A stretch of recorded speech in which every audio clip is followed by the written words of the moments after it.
The fall of Hyperion. The Hyperion Deep Space Research Station hung like a jewel against the void, its spinning habitation rings catching the light of the distant star Procyon. Home to 15,000 scientists, engineers, and their families, it represented the pinnacle of achievement for the Galactic Confederation, a neutral zone where 27 different species collaborated on projects meant to benefit all civilized worlds. Commander Ilara Voss stood at the observation deck, her eyes fixed on the holographic display showing incoming ships. The vessels weren't scheduled. They weren't broadcasting identification signals, and they were moving fast, too fast for routine traffic. Communications, any response to our hails? Ilara asked, her voice calm despite the growing unease in her stomach. Negative, Commander. All channels silent. The communications officer, a tall Archean with translucent skin that pulsed with anxiety, looked up from his console. They're jamming our long-range transmissions. Ilara's jaw clenched. Sound general quarters. All non-essential personnel to emergency shelters. Defense teams to stations. The alarm blared throughout the massive station, a sound that had never been heard outside of drills. Hyperion wasn't a military installation.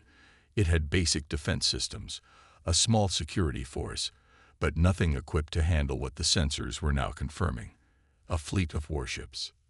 Magnify central vessel, Ilara ordered, and the holographic display zoomed in on the lead ship, angular, predatory, bristling with weapons. The bridge fell silent as recognition dawned. Krell Dominion, someone whispered.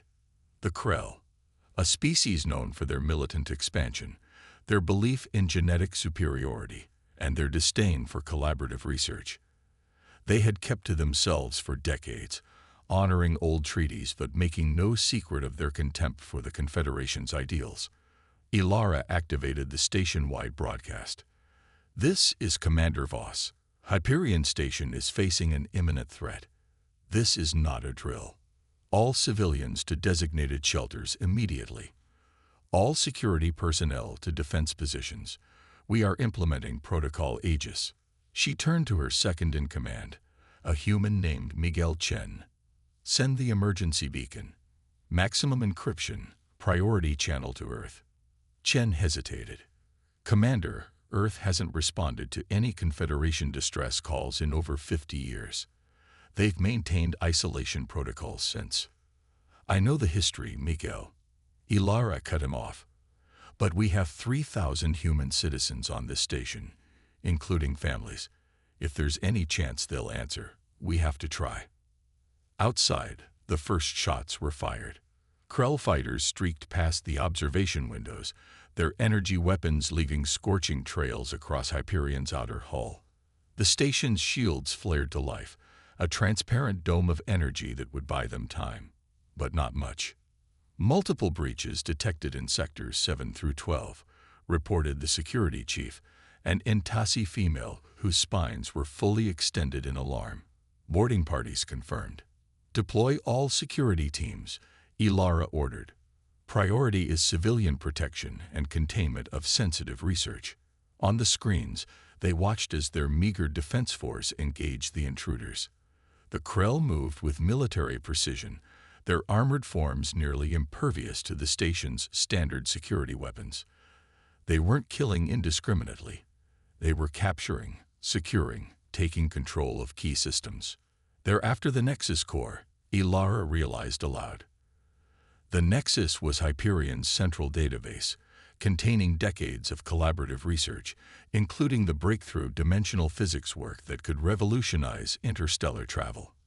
Commander, Chen called out, we've received an incoming transmission from the Krell flagship.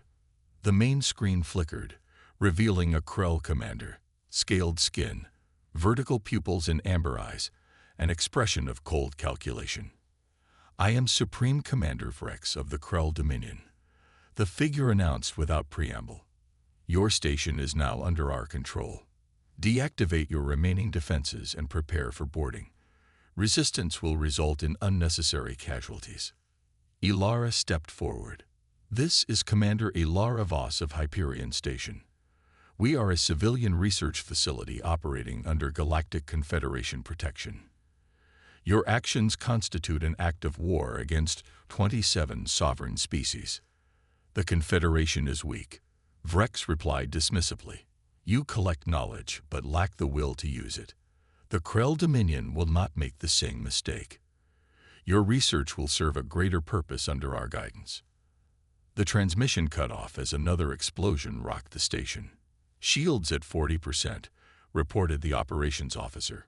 We have boarders approaching the command deck. Ilara looked around at her crew, scientists and administrators thrust into a battle they were never trained for.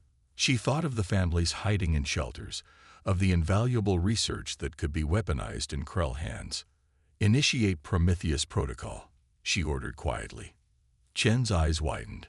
Commander, that will erase years off. I know what it will do, Miguel. But we cannot let the Nexus fall into Krell hands.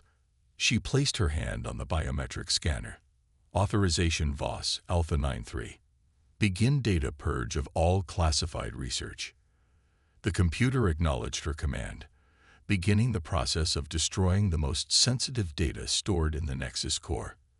Not all would be lost. Backup protocols had been transmitting key findings to secure locations throughout Confederation space for years, but it would deny the Krell their prize. Evacuation pods are launching from residential sections, reported the operations officer. 37 pods away. On the tactical display, Ilara watched as the small evacuation vessels streaked away from the station. The Krell fighters ignored them. They were after bigger game. Commander, Chen said urgently, security teams are being overrun. We have maybe 10 minutes before they reach the command deck. Ilara nodded. All remaining personnel, prepare to evacuate. Download emergency protocols to your secure devices. She looked at Chen. Status of the Earth beacon. Transmitted, but no response. She hadn't expected one.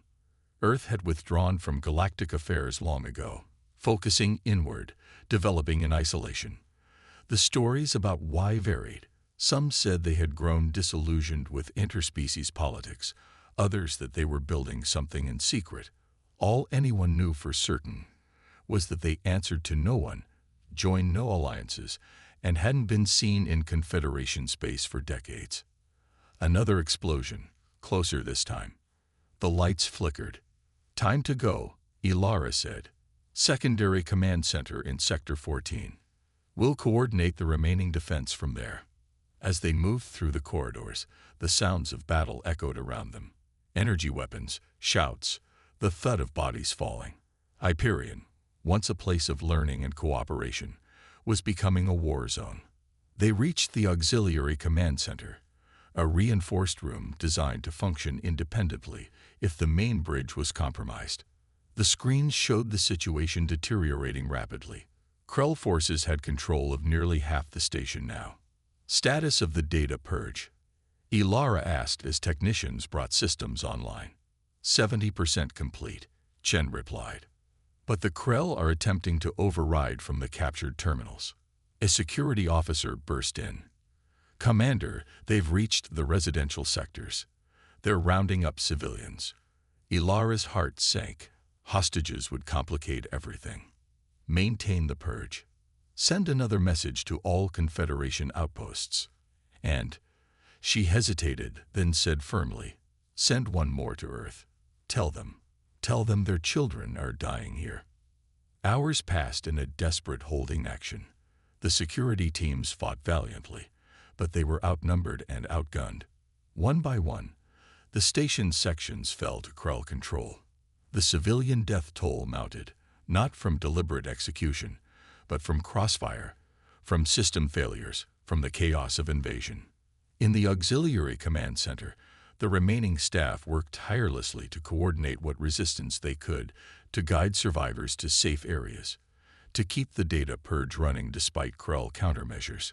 Commander, Chen said quietly, coming to stand beside Ilara. We've lost contact with sectors 9 through 22. The Krell have control of the primary life support systems. Ilara looked at the tactical display. The station was lost. The question now was how many people they could save. "Prepare the remaining evacuation vessels," she ordered. "Priority to children and essential scientific personnel." "And you, Commander?" Chen asked. "I'll remain to coordinate as long as possible." She saw his expression and added, "That's an order, Miguel. Someone needs to tell the Confederation what happened here." A technician called out, "Commander, we're detecting new signatures entering the system." Ilara looked up at the long-range scanners. Multiple vessels had just appeared at the edge of the system, moving at incredible speed. For a moment, hope flared. Perhaps the Confederation had responded faster than expected. But these weren't Confederation ships. They were sleek, dark, moving with a purpose that spoke of military precision. They'd broadcast no identification, answered no hails. "Unknown vessels approaching," the technician reported.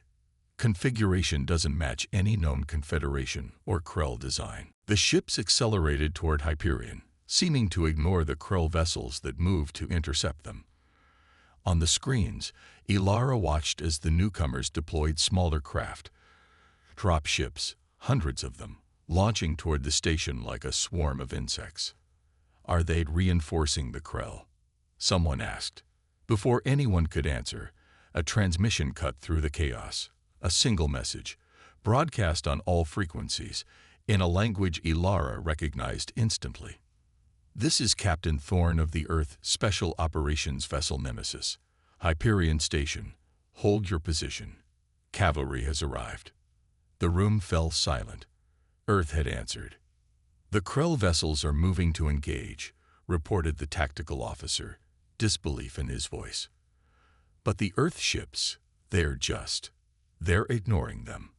On the display, they watched as the Earth vessels continued their approach, shrugging off Krell weapons fire as if it were nothing more than an annoyance. The drop ships continued their descent toward the station. "They're coming," Ilara whispered, a mixture of hope and disbelief in her voice. "Earth is coming." As the first drop pods slammed into the hull of Hyperion Station, puncturing through in precisely calculated locations, the Krell were about to learn why Earth had remained isolated for so long, not out of fear or weakness, but because the rest of the galaxy wasn't ready for what humans had become. Ghosts of the Void. The drop pod slammed through Hyperion's outer hull with surgical precision, the impact dampened by cutting-edge inertial control systems. Inside, 6 figures sat in perfect silence, their breathing steady despite the violent entry. They weren't ordinary soldiers. They were Phantoms, Earth's most elite special operations unit. "Impact in 5, announced the squad leader, Captain Maya Reyes, her voice calm through the neural interface that connected the team. Secondary systems confirm Krell presence throughout target zone. Weapons-free, stealth protocols, no survivors." The pod came to a halt, embedded in the station's infrastructure. The side panels hissed open, and the Phantoms moved out in perfect formation, their reactive camouflage armor shifting to match the environment, rendering them nearly invisible to both standard vision and most detection systems. While the Krell forces responded to the more obvious Earth military presence elsewhere on the station, Maya's team slipped through maintenance corridors, their movement guided by real-time schematics uploaded from Earth intelligence. Their mission was specific: secure the station's Nexus core and any surviving command staff. "Contact, 30 meters ahead," whispered Sergeant Victor Chen through the neural link. "Krell Patrol, 4 units. Suppress and eliminate," Maya ordered. Silent protocols. The Phantoms moved like shadows, their advanced weaponry making almost no sound as they neutralized the patrol. The Krell soldiers, fearsome warriors by any standard measure, never even knew what hit them. Meanwhile, in another section of the station, Commander Ilara Voss and her remaining staff were fighting a desperate holding action. The Krell had broken through the last defensive line and were minutes away from breaching the auxiliary command center. "Final evacuation vessels are away," reported a junior officer, his uniform singed and bloody. "That's all the civilians we could reach." Ilara nodded grimly. "Delete all remaining sensitive files. Prepare for..." The doors to the command center blew inward with explosive force. Krill soldiers poured through the opening, their weapons raised. Ilara's security team returned fire, but they were outnumbered and outgunned. "Hold position," barked a Krell officer, his scaled face twisted in a victorious snarl. "Commander Voss, you will surrender the access codes to the Nexus core immediately." Ilara straightened her spine. "The Nexus data has been purged. Your invasion was for nothing." The Krell officer approached, towering over her. "The purge was interrupted. Our technicians are retrieving fragments as we speak. The codes will accelerate the process." "I'll die first," Ilara replied evenly. "That can be arranged," the Krell said, raising his weapon to her head. The lights flickered, then went out completely. Emergency systems kicked in, bathing the room in dim red light. The Krell officer looked around, suddenly wary. "Check the power systems," he ordered one of his soldiers. The soldier took 2 steps toward a console, and then simply crumpled to the floor, a thin line of blood appearing at his throat. The other Krell raised their weapons, firing wildly into the shadows. 2 more fell in quick succession, taken down by invisible assailants. The Krell officer grabbed Ilara, using her as a shield as he backed toward the door. "Show yourselves," he demanded. A figure materialized directly in front of him, a human in sleek black armor, face hidden behind an advanced helmet. Before the Krell could react, the figure moved with impossible speed, breaking his grip on Ilara and driving a blade into the vulnerable spot beneath his jaw. As the Krell officer collapsed, more figures appeared throughout the room, their camouflage systems deactivating to reveal their presence. "Commander Voss," one of them asked, removing her helmet to reveal a woman with sharp features and calculating eyes. "Captain Maya Rise, Earth Special Forces. We received your distress call." Ilara stared in disbelief. Earth hasn't responded to any Confederation communications in 50 years. "We respond to our own," Maya replied simply. 3,000 human citizens on this station. That makes Hyperion Earth's concern." She activated a holographic display from her wrist unit. "The situation is fluid. Earth fleet is engaging Krell forces in orbit. My team's mission is to secure you and any remaining command staff." "The Nexus core," Ilara began, already being addressed by another team. Maya cut in. "Now, we need to move. This position is compromised." Throughout the station, similar scenes were playing out. Earth's Phantoms had deployed in strategic locations, targeting Krell command units and securing key systems. They moved with a lethality that shocked even veteran Krell warriors. Enhanced strength, speed, and reflexes, combined with technology decades beyond anything the Confederation or Krell possessed. In the central hangar bay, Krell forces were organizing a counterattack when the bay doors unexpectedly opened to the vacuum of space. Emergency force fields snapped into place to prevent catastrophic decompression. But in that moment of confusion, another team of Phantoms struck. The engagement lasted less than 3 minutes. Not a single Phantom was lost. Maya led Ilara and the surviving command staff through service tunnels toward a secure extraction point. They passed evidence of the Krell invasion. Bodies, both Krell and station personnel, destroyed equipment, structural damage. Ilara's heart ached for the destruction of the place that had been her home and life's work. "Why now?" she asked Maya as they moved. "Why would Earth break its isolation for this?" Maya didn't slow her pace. "That's above my pay grade, Commander. I follow orders. And those orders are: secure Hyperion Station, eliminate Krell presence, retrieve all data related to Project Prometheus." Ilara stumbled, caught by surprise. "Project Prometheus? That's classified Confederation research. How does Earth even know about it?" Maya gave her a sidelong glance. "You really think Earth withdrew from galactic affairs completely? We've been watching. We've had our people embedded in key positions throughout the Confederation, including Hyperion." The revelation hit Ilara like a physical blow. "Spies. All this time. "We prefer observers," Maya replied with a hint of a smile. "Earth learned long ago that knowledge is the ultimate defense. We know more about the Confederation than its own leaders do, and we know what the Krell were really after." They reached a secure communication hub where several other Phantoms had established a temporary command post. Holographic displays showed the battle raging throughout the station and in the space around it. "Nexus core is secure," reported a Phantom officer. "Krell forces are being pushed back from all critical systems." Maya nodded. "And the package?" "Retrieved. All data intact." Ilara looked from one to the other. "What package?" "I ordered a complete purge of the Nexus."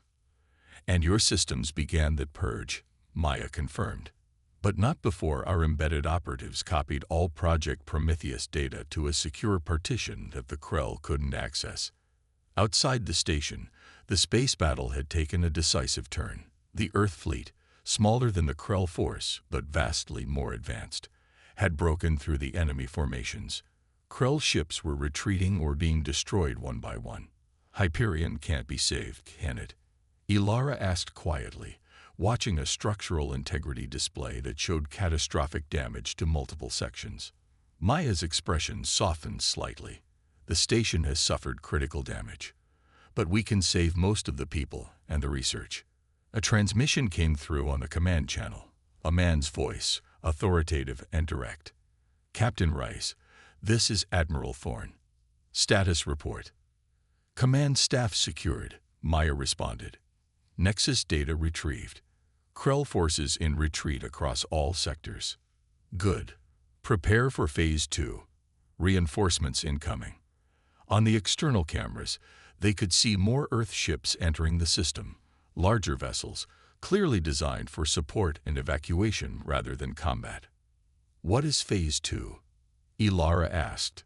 "Evacuation and demolition," Maya answered. "We're getting everyone off this station, then making sure nothing useful falls into Krell hands when they inevitably return with a larger force." Ilara felt a surge of anger.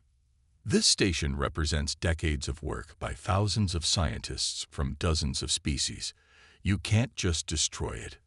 "We're saving what matters. The people and the research," Maya countered. "The physical structure can be rebuilt.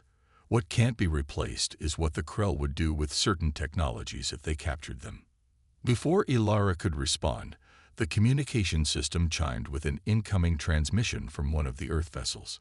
"This is Professor Gabriel Leong, Earth Science Directorate," announced a distinguished-looking elderly man.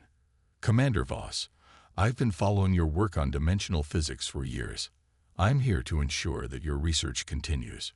Ilara blinked in surprise. "Professor Leong, your papers on quantum entanglement were groundbreaking, but that was before Earth's withdrawal." The professor smiled. "Earth never stopped advancing, Commander. We simply became more selective about sharing our progress. Your work on Project Prometheus has implications that align with our own research. We couldn't allow it to be destroyed or captured." As they spoke, the evacuation was proceeding throughout the station. Earth's forces moved with practiced efficiency, extracting survivors from areas that station security had been unable to reach. Their advanced medical teams treated the injured with techniques and technology that amazed Hyperion's doctors. In the central administrative sector, a Krell commander fought desperately against a Phantom squad. He was a veteran of a dozen campaigns, feared even among his own kind for his brutality and tactical genius. But against these humans, he was outmatched in every way. "What are you?" he gasped as a Phantom disarmed him with impossible speed. The Phantom tilted her head slightly. "The consequence of leaving humanity alone for 50 years, she replied before ending him. Back at the command post, Ilara watched as the last groups of survivors were shuttled to the Earth vessels. The Krell fleet had broken off engagement, retreating to the edge of the system to regroup. "They'll be back," Maya said, following her gaze. "And in greater numbers." "And will Earth be here to meet them?" Ilara asked. Maya exchanged a look with Professor Liang, who had joined them in person. The professor nodded slightly. "Commander Voss, Maya said, "What would you say if I told you this attack wasn't random? That the Krell targeted Hyperion specifically because of Project Prometheus, and that they've been systematically targeting research facilities across the Confederation for months." Ilara frowned. "I'd say that's impossible. The Confederation would have noticed a pattern." "The Confederation sees what it expects to see," Professor Liang interjected gently. "Isolated incidents, attributed to pirates or local conflicts. But Earth has been watching the bigger picture. The Krell are preparing for war," Maya stated flatly. "Not just against the Confederation, but against all species they deem inferior, which is everyone else.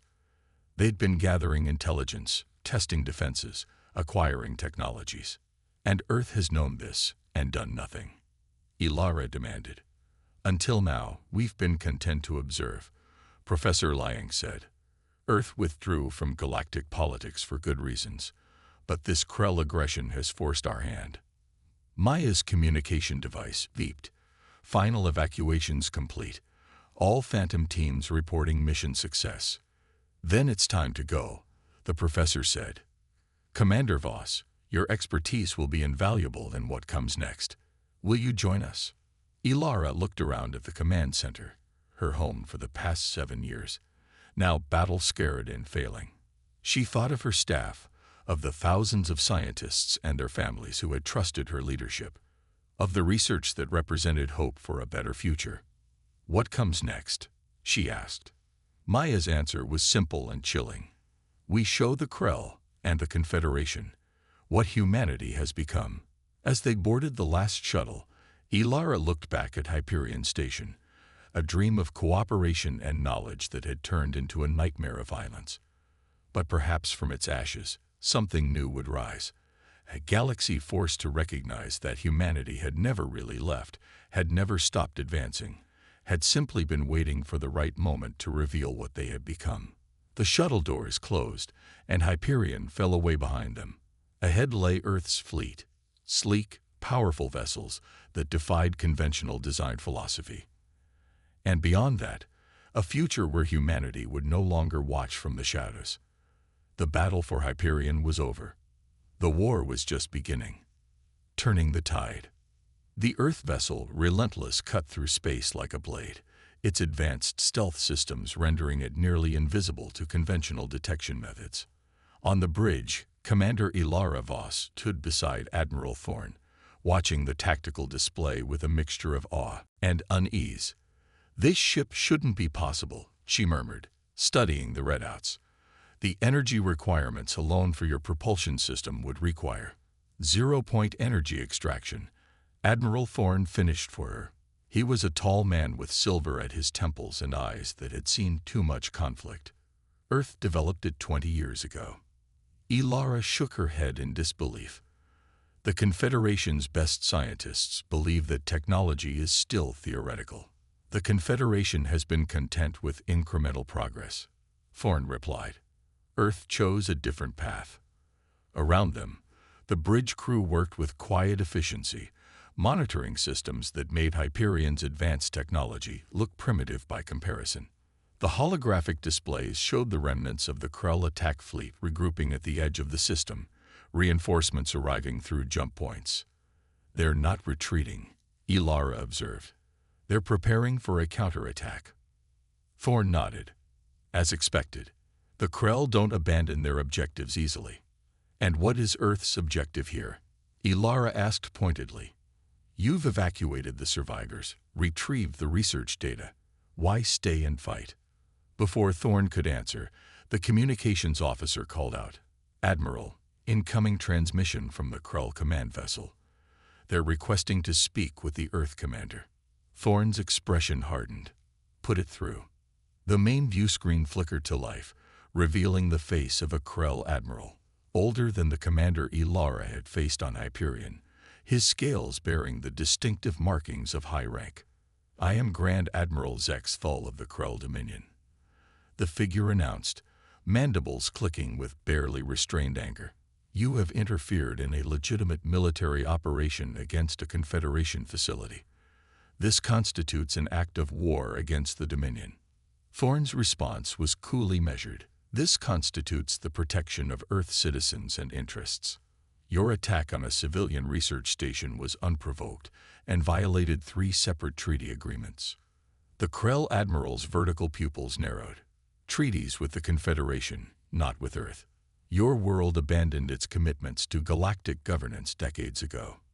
We abandoned politics, Thorne corrected. Not our people. Zexthol leaned forward. You have 1 hour to withdraw from this system. After that, you will face the full might of the Krell Dominion. The transmission cut off. Ilara looked at Thorne, who seemed entirely unperturbed by the threat. You're seriously going to engage them? She asked. The Krell fleet outguns you at least 5 to 1. A thin smile crossed Thorne's face. Numbers aren't everything, Commander Voss, especially when you've spent 50 years preparing for this exact scenario. He turned to his tactical officer. Deploy the ghosts. Priority targets are command vessels and communication nodes. Full-spectrum electronic warfare package.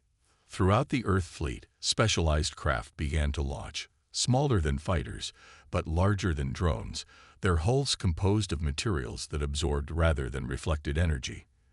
These were the ghosts, autonomous combat platforms guided by advanced AI systems, designed to disrupt and destroy enemy formations from within. While the Krell are occupied with our visible fleet, Thorne explained to Ilara, the ghosts will infiltrate their formation. By the time they realize what's happening, it will be too late. On the tactical display, the ghosts disappeared from conventional tracking as they activated their stealth systems and accelerated toward the Krell fleet. Meanwhile, in a secure conference room adjacent to the bridge, Professor Liang was debriefing the scientific personnel evacuated from Hyperion. Among them was Dr. Miguel Chen, Ilara's second-in-command. Project Prometheus was closer to completion than we realized, Liang said, examining the data recovered from Hyperion's Nexus core. Your team's work on dimensional phasing is exceptional. It was meant to revolutionize interstellar travel, Chen replied. Imagine ships that could phase partially out of normal space, reducing drag, increasing speed, all without the risks of full hyperspace transit. Leon nodded, but the military applications are what concerned us, and what attracted the Krell. A weapon using this technology could bypass any known defense system. Chen's expression darkened. That was never our intention. Intentions don't matter to the Krell, Liang said gently. Only capabilities. And now that they've made their move, we need to accelerate our response. Back on the bridge, the tactical situation was evolving rapidly. The ghosts had reached the outer perimeter of the Krell fleet and were beginning their infiltration. On the main view screen, Ilara watched as Krell vessels suddenly lost power, their systems compromised by attacks they couldn't detect. What exactly are those ghosts doing? She asked Thorne. Think of them as electronic warfare platforms with teeth, he replied. They can hack into enemy systems, disable key components, or detonate with enough force to cripple a cruiser. Ilara observed the patterns of attack. They're not just randomly targeting ships. This is coordinated. Each ghost is assigned specific targets based on real-time analysis, Thorne confirmed. The AI controlling them adapts faster than any organic commander could. The Krell fleet began to respond to the invisible threat, firing blindly into space, attempting to hit targets they couldn't see. The confusion created openings for the Earth vessels to advance, their advanced weapon systems engaging with precision. Admiral, called out the sensor officer, we're detecting multiple jump signatures. More Krell vessels incoming. Thorne nodded, unsurprised. They're committing their reserve forces, exactly as we predicted. Ilara looked at him in alarm. You wanted them to bring reinforcements. We needed to assess current Krell military capabilities, Thorne explained. This gives us that opportunity. And it draws their forces away from other potential targets. The battle expanded as new Krell vessels joined the fray, larger capital ships with heavier weapons. The Earth fleet adjusted its formation, dispersing to present less concentrated targets while maintaining tactical coordination. All ships, execute attack pattern Delta. Thorn ordered. Deploy countermeasures and prepare for close engagement. The Earth vessels moved with practiced precision, their movement suggesting years of preparation for this exact scenario. Their technology allowed them to anticipate Krell tactics, to counter maneuvers before they fully developed. In the engine room of the Relentless, Chief Engineer Sophia Reyes monitored the zero-point energy reactor as it powered the ship's advanced systems. The technology was Earth's greatest secret: clean, nearly limitless energy extracted from the quantum vacuum itself. It enabled their shields, their weapons, their propulsion systems to operate at levels the Confederation had deemed impossible. Power fluctuations in the port shield grid, reported one of her technicians. Krell weapons fire is causing harmonic resonance. Sophia's fingers flew across the control panels, adjusting parameters, compensating, recalibrate the field modulators to randomize frequency. The shield stabilized, deflecting the concentrated beam from a Krell dreadnought with minimal effort. Sophia allowed herself a small smile of satisfaction. 50 years of isolation had given Earth time to perfect technologies the rest of the galaxy had dismissed as theoretical. Back on the bridge, the tactical display showed the battle turning decisively in Earth's favor. The Ghosts had disabled or destroyed nearly a third of the Krell vessels, creating chaos in their formation. The remaining Earth ships pressed the advantage, their weapons cutting through Krell defenses with surgical precision. "We're receiving a transmission from the Krell command ship," announced the communications officer. Thorn glanced at Ilara. "It seems Admiral Zex Thul wants to talk again." The view screen activated, showing the Krell commander's face, now marked with burns from what appeared to be an explosion on his bridge. "This attack will not go unanswered," Zex Thul snarled. "The full might of the Dominion will descend upon Earth for this affront." Thorn's expression remained impassive. "Your fleet is broken, Admiral. You've lost nearly half your ships, and the rest are in no condition to continue fighting. I suggest you withdraw while you still can." The Krell leader's mandibles clicked in fury. "This is merely one battle. The Krell Dominion spans hundreds of systems. We will not be deterred by one defeat." "This isn't about deterrence," Thorn replied coldly. "This is about consequences. You attacked civilian researchers under our protection. Consider this the first installment of our response." He cut the transmission and turned to his tactical officer. "Target their command ship's engines. Disable, don't destroy. I want them limping home with our message." Precision weapons fire struck the Krell flagship, severing its main propulsion systems. Around it, the remaining Krell vessels began to retreat, jumping to hyperspace in disorganized groups. Ilara watched the tactical display as the enemy fleet dispersed. "You've just made an enemy of the entire Krell Dominion." "They were already our enemy," Thorn replied. "They just didn't know it yet." In the aftermath of the battle, the Earth fleet secured the Hyperion system. Repair crews began work on the damaged sections of the space station, while scientific teams cataloged and secured the research materials. Ilara found herself in the observation lounge with Professor Liang, watching the ongoing operations. "You knew this was coming," she said. "Earth's response, the advanced technology, all of it. This wasn't improv."